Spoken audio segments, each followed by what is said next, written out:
On that one, you're good. Okay. Clap. Wow. Good. Hey. That was good. All right. Black people power. And the lights go out. Oh, Excuse me, y'all. didn't pay the bill. Black people power. Black people always playing the bills late. That's funny. He's right after you said it too. Okay. Sip. Hello, we're with Action Heroes LA doing not our year-end review, but I'm going to throw that in just to get it over. Yeah. But our best of the decade, our favorite Best of movies the of decade. the 2010s. So Yes. we want to get started. Yeah, let's start with just last year.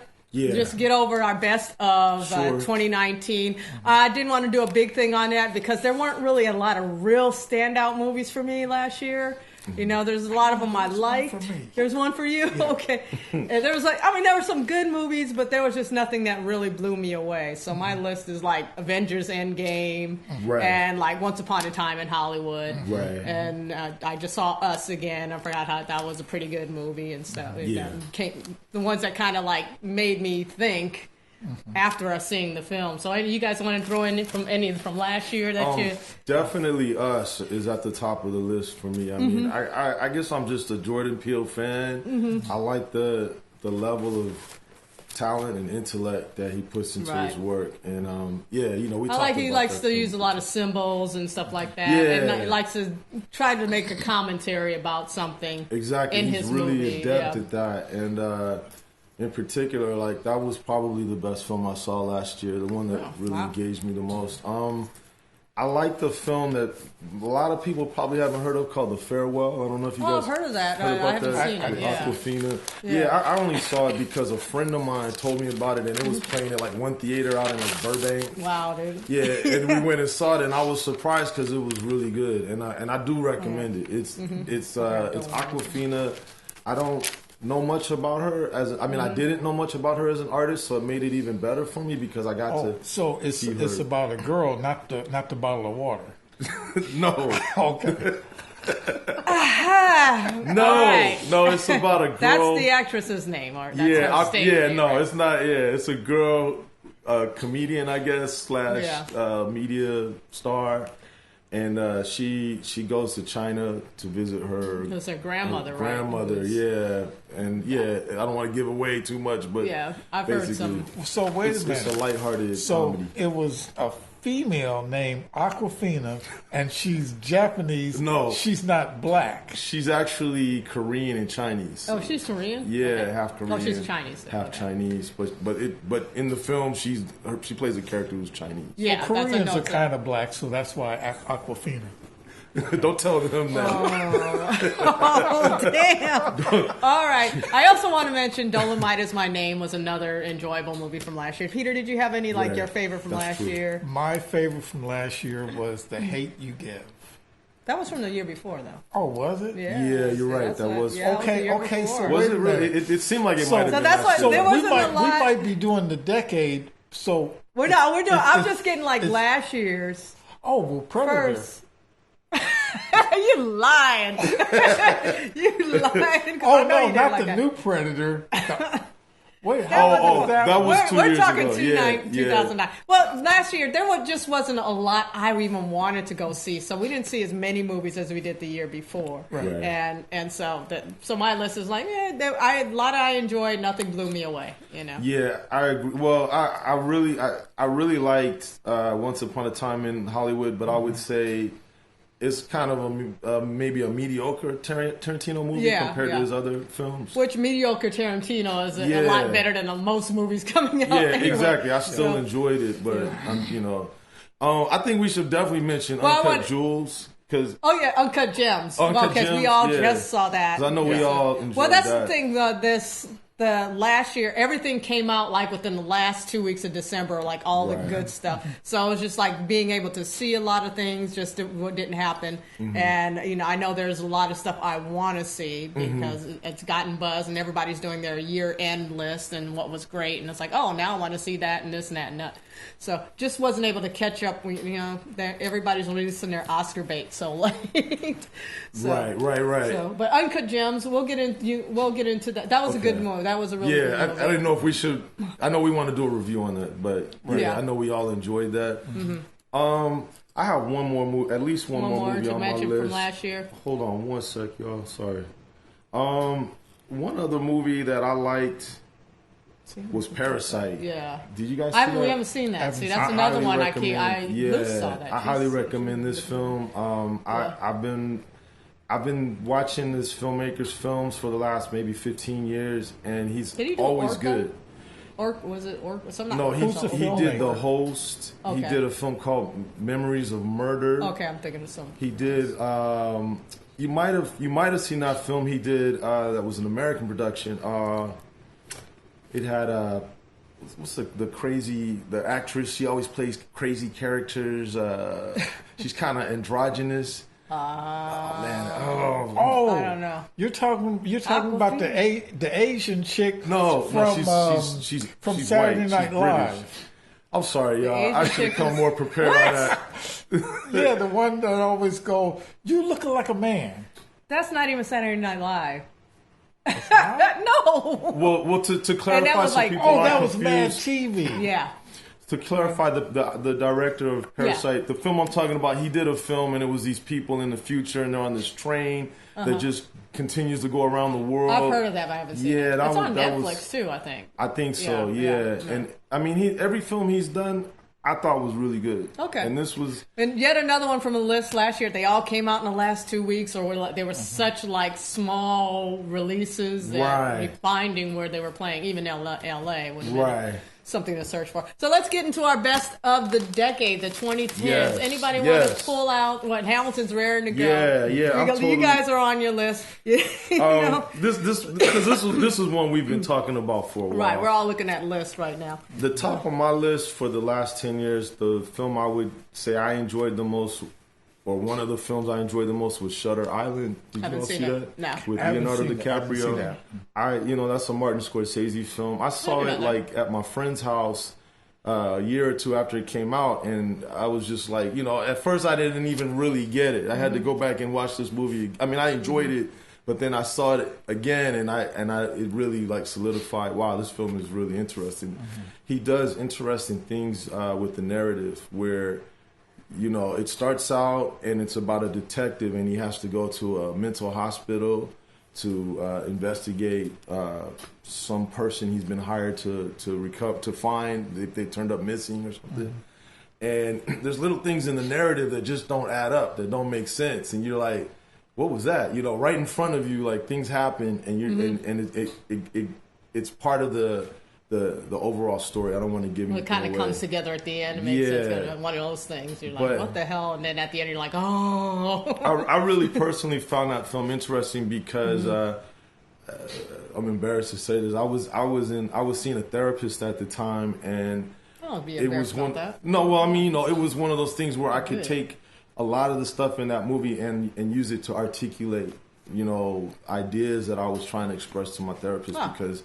It's dealing with kind of like psychoanalytical stuff, Like I think I haven't seen The Irishman yet, but Scorsese is one of my favorite filmmakers. So, and Leonardo DiCaprio is one of my favorite actors right now. So it's not a surprise. See, don't be embarrassed about that. I saw a therapist too.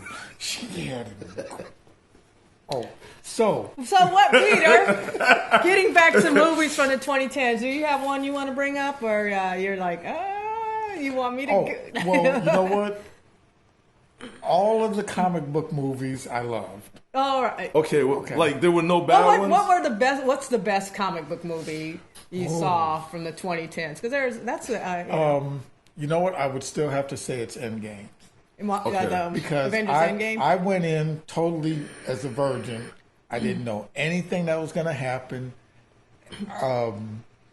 and when, spoiler alert, when Iron Man died, oh my God. Ripped your heart out. Wow, that's true. Man tears. Man tears. There was this girl sitting next to me that we were kind of something, I don't know. Right. And tears are flowing, and I'm just going, oh, nice ceiling up here. That's, oh my God. You know, you're right, Peter. I honestly, I enjoyed Endgame.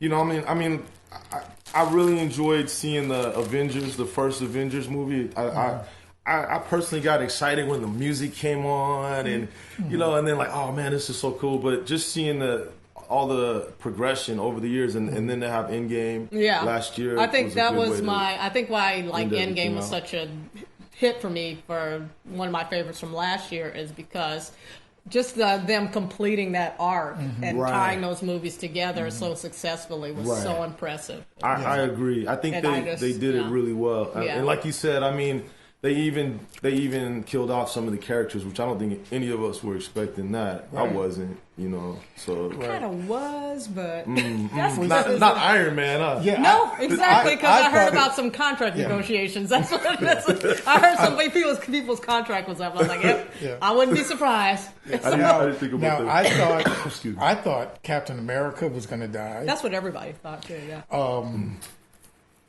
I thought that. What's his name? Winter Soldier was going to become Captain America.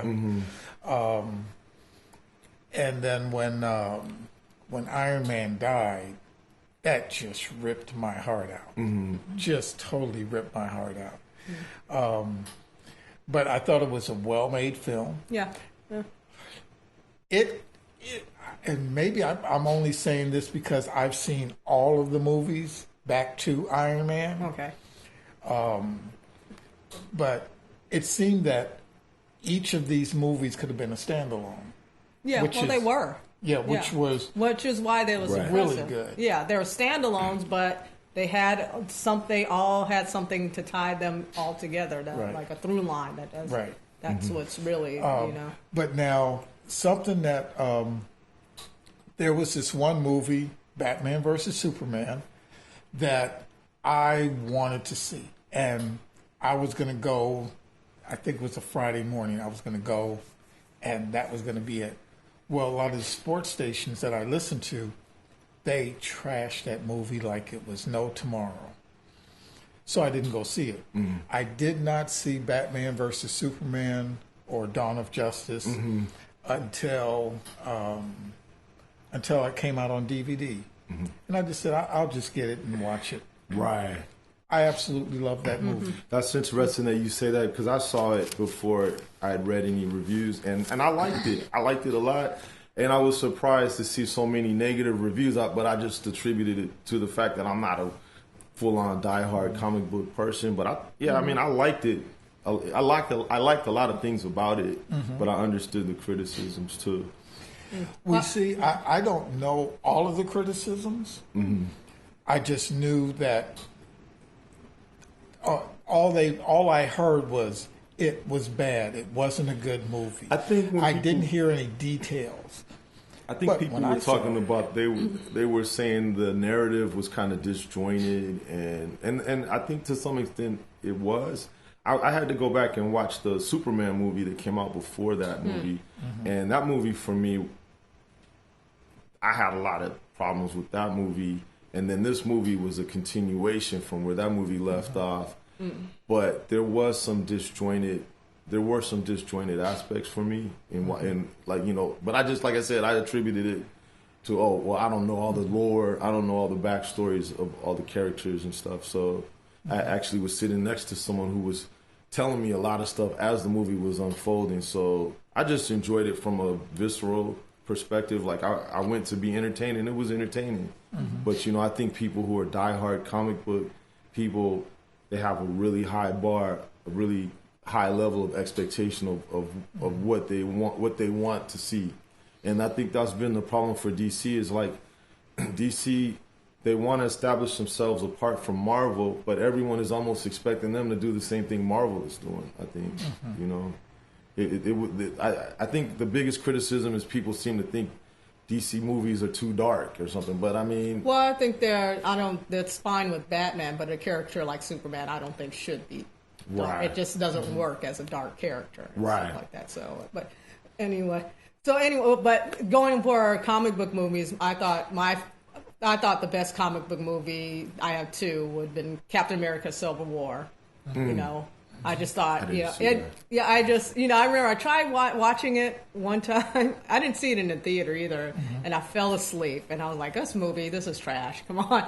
Marvel they're doing too much. I can't keep track of everything. There's too much you have to get on to. And then watching it a couple of years later, I finally sat down and watched it and just was really impressed with the kind of dramatic turn between Iron Man and Captain America and that whole, for them to go, I was just never would have expected that from a superhero movie, for them, the two characters, to have that kind of drama between each other, and just handled it really well. But I think my favorite superhero movie, I thought the best one for me was the Spider-Man Into the Spiderverse. You're right. I thought that was for the decade. That for me, that was the top. You're right. You know, I just thought that blew me away. But you know what? Yeah. For whatever reason, I don't like animated films too much anymore. However, and Spider-Man Into the Spider-Verse, it was like, it was entertaining. It was okay. You know, I don't have to see it again. But I did think that the Teen Titan movie was very entertaining, very lighthearted. They didn't take themselves seriously, and for them to have, now I'm blanking on his name. The writer for a lot of the Marvel stuff. Oh, I don't know. Stan Lee. Stan Lee. For them to have Stan Lee in there, and then, you know, because Stan Lee was a Marvel and not a DC, and this was DC. Yeah. For them to put him in there, I say AAA plus. That was really nice good. To have the respect, because there's a lot of Marvel versus DC, and you know, the two should not cross. But that's among fans mostly. And that was I thought that was really good, and that they joked on themselves with Deadpool versus what is it? Deadshot. Right. Not Deadshot. What's his name? Well, anyway. You guys know his name. Well, anyway, and he kept saying, "No, I was before Deadpool." They go, "No. We think you were after Deadpool. You're just trying to copy him." Goes, "No, he's copying me." And it was the best. It was so funny, you know. So I enjoyed myself in that one. You mentioned Deadpool, Peter. That would be my favorite superhero movie from or this whatever. past decade. Yeah, definitely. I mean, like, that's, you know, I think that's the kind of movie for people who might either be really hardcore fans or just like me. I like the X-Men, but I've been a fan of Deadpool for a while before the movies came out. You know, he has like a video game that's really hilarious, and I like the character, and I like the whole breaking the fourth wall and the meta stuff, and so that's like right up my alley, you know. But yeah, definitely like the first Deadpool movie, and I like the second Deadpool movie, but the first one I like more. But yeah, it was just entertaining. Yeah. It was fun. Yeah, because I was dead set against Guardians of the Galaxy, because I said you should never have the whole movie's a joke. You know, it's the whole movie's supposed to be funny, and it's a superhero movie. Right. You don't do that. Wasn't Howard the Duck in the original Guardians of the Galaxy? Yes, actually, he was. Yeah, he's the biggest joke of Marvel. Yeah, but it was like, I have yet to see the Howard the Duck movie. I've seen it. And is it as bad as everybody says? It is. It is. It's a friend took me like an anniversary showing, and Leah Thompson was there, which was cool. But it's very cheesy '80s and not very good. And it's kind of one of those movies people love because they either saw it as a kid and loved it, and now they just have a lot of fond nostalgia. And so bad it's good kind of thing. So, sort of like Flash Gordon, probably. But I don't think that was in the last 10 years, but No, that's in the 80s. Yeah. But I wanted to let's continue on because let's get to more. We've covered the comic book. You have another one, Hamilton, you want to bring definitely. up? Or, I definitely wanted to mention Dredd. I told you guys about Dredd. Yeah. I had a really interesting experience with this film because, I saw the billboard. Is this like Judge Dredd? Judge Dredd, yeah. Okay. Not the Sylvester Stallone one. They did another one. I saw the billboards and I was like, oh, wow, Dredd. Like, oh, that's going to be horrible. But then I saw the trailer and it looked good. And I was like, oh, I want to, I'll go see this movie. I went to see this movie. I think this is the first time I've ever seen a movie by myself in the theater. Like, this film, for whatever reason, the marketing turn people away because I think they all thought the same thing. It was going to be like is that crappy? It was like that crappy Sylvester Stallone movie. And that's what I was thinking. Exactly. Why would they remake this? Exactly. I agree. But the original comic is it's got humor, but it's not corny and campy like the Sylvester Stallone movie. So this is based on the original comic. It really captured the feel of the original comic. It was well made. It was one of the best sci-fi, post-apocalyptic type movies I've seen because it was intelligent, but it was driven and it was well paced and everything. And I really liked Carl Urban as Judge Dredd. I liked everything about this film. I highly recommend this film. It's sad that it didn't perform well in the theaters at all because that means there probably will never be a sequel. But this film is probably one of the most deserving films of a sequel that I've seen in the last 10 years. Yeah, Hamilton's coming up with some good picks to check out that slipped under the radar. That's cool. Yeah. That's cool. Yeah. Did you want me to go, Peter? Because I've got a list. I don't know if you have. No, I don't have. So I just want to bring up. Looking at your list. I'm just going to go bring up two that they're completely different movies, but I just throw them out there as Ex Machina and Widows, which I really thought. Wow. It's like two movies that really just impressed me. Ex Machina is like that kind of more pure science fiction kind of thing that makes you think, has a little commentary about our world and our society.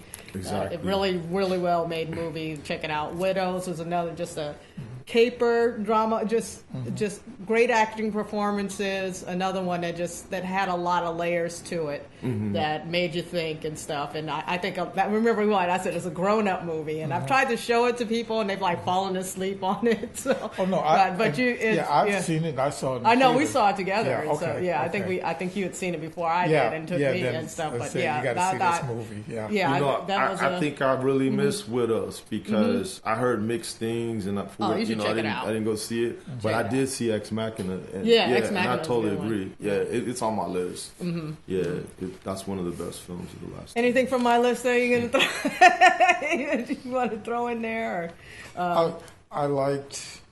I liked Hidden Figures. I really liked that. Yeah, I like that too. It's kind of like. It's not amazing filmmaking. It's kind of just standard, run-of-the-mill, enjoyable, but just the story of those women and learning about it was the thing that really blew you away. So I totally just what do you mean? Nobody told us this about these women all these years, really? It just pissed me off. The story it made me proud at the same was time. A great story. Yeah. It wasn't a great film.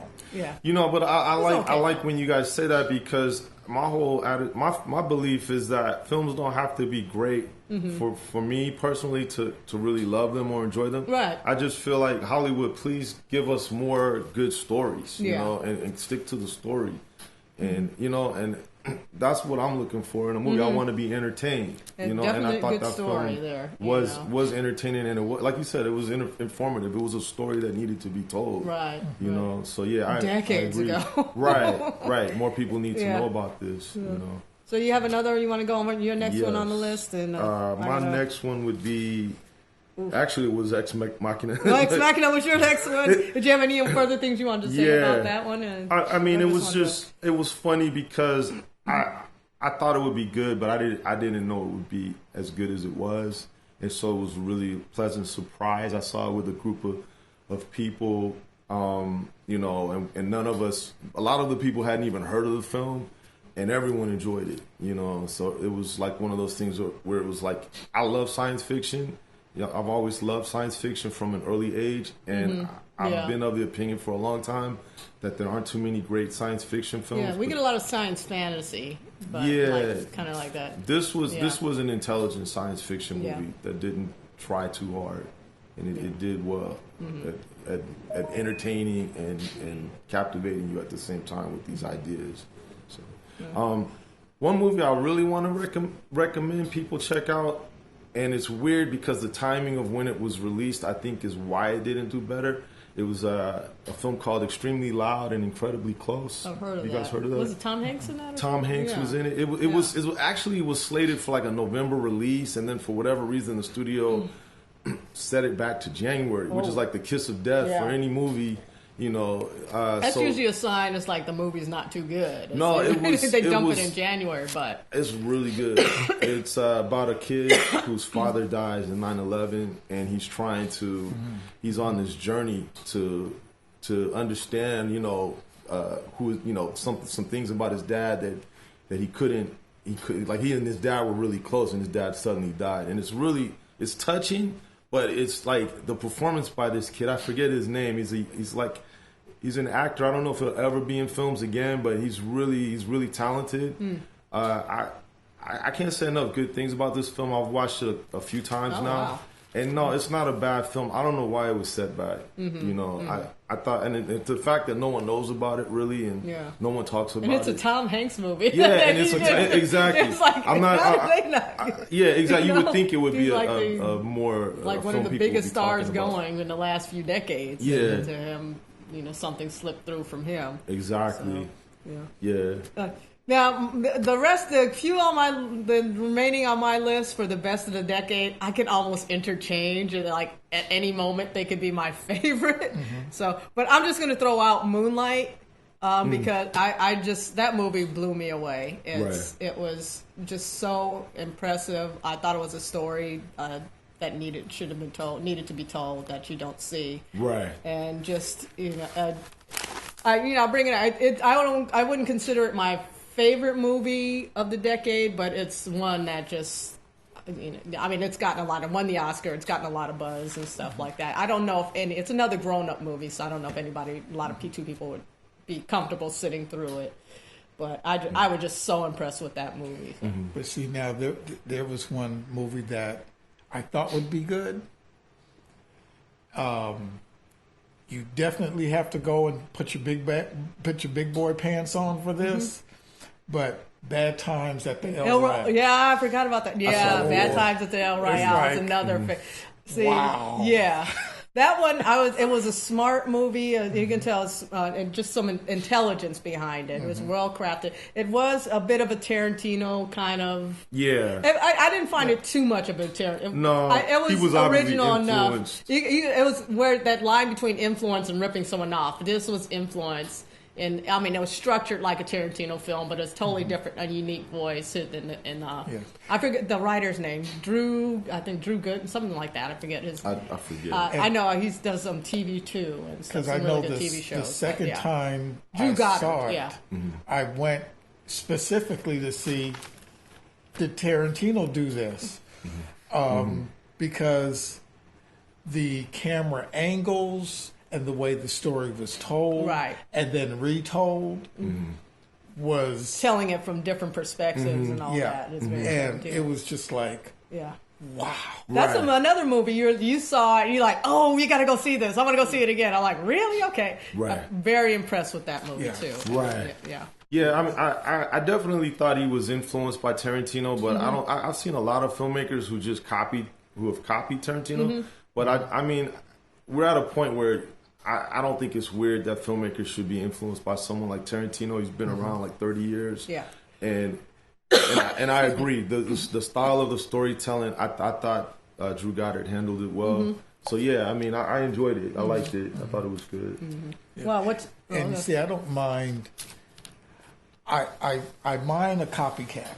I don't like a copycat, but someone who is influenced and said, I want to tell stories that same way, and does it, and does it beautifully like this director did.